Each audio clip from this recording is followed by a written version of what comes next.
And joining us on the show now is a candidate running for Oregon's 42nd District, Paige Kreisman. Welcome to the Damage Report. Hi. Thanks so much for having me, John. Very glad to have you on. Excited to learn about you and your background and what you're bringing to this race. So for people in our audience who might not be familiar with you, tell us a little bit about how you got involved in politics. Thanks. My name's Paige Kreisman. I am a grassroots progressive running for the Oregon House of Representatives in District 42.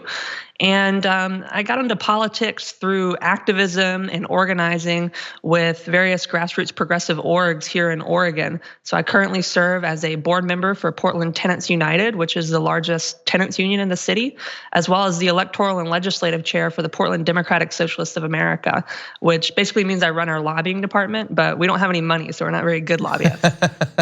Okay, that's funny. We back multiple cycles ago, there would have been very few candidates who were going into races backed by the DSA. The DSA, of course, has exploded over the past few years, so much bigger than it once was. So tell me a little bit about what your background with the DSA, what that brings to you and your politics and your candidacy. It means that I'm grounded in the realities of what it's like to live as a working class person in this country. And it means that my only constituent is the working class people of this state. It means that we're 100% people powered, that we don't take any corporate money.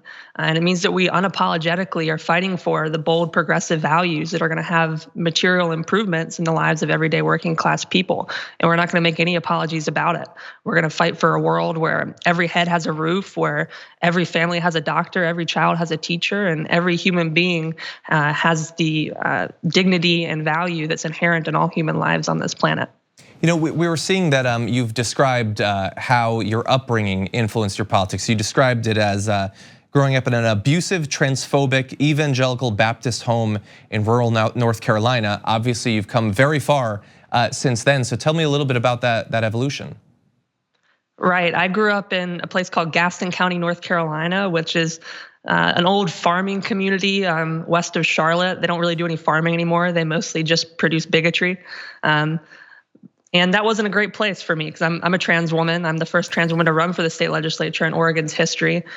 So I knew at an early age that I needed to learn how to fight back, and I needed to learn how to just survive. And that's kind of helped shape and hone the skills that I took into adulthood and some of the values that I took into adulthood that I learned from a really young age that there's a lot of oppressive power structures in this world. And the only way to overcome them is to organize and to work together with other people who are fighting for those same values, and to overcome it through hard work. Yeah. Well, let's talk about the first structure, the first power structure you're looking to overcome, and that would be the Democratic incumbent right now. Tell me a little bit about some of the differences between you and is it Rob Noese? Rob Noese, yes. So Rob Noese is the House Majority Whip here in Oregon. He's the fourth ranking Democrat in the House, and he was at least until very recently a pretty liberal legislator, but he took a hard right turn this last year when he led the efforts to cut public employee pensions in the state of Oregon. I don't think it's acceptable for Democrats in a state that has a Democrat supermajority in both chambers of the legislature and a Democrat governor to be voting to cut the pensions of teachers and nurses and firefighters, some of the most valuable civil servants in the state. That's what Republicans do in other states, but who needs Republicans when we have Democrats like these? So we're gonna do something about it.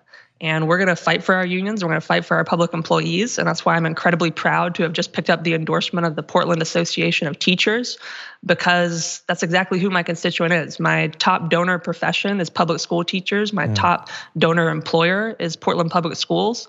And we're gonna bring a new, bold, progressive vision that's been lacking in Salem for too long, a vision that fights for working class people exclusively. And that's not the only endorsement that you've gotten recently, correct?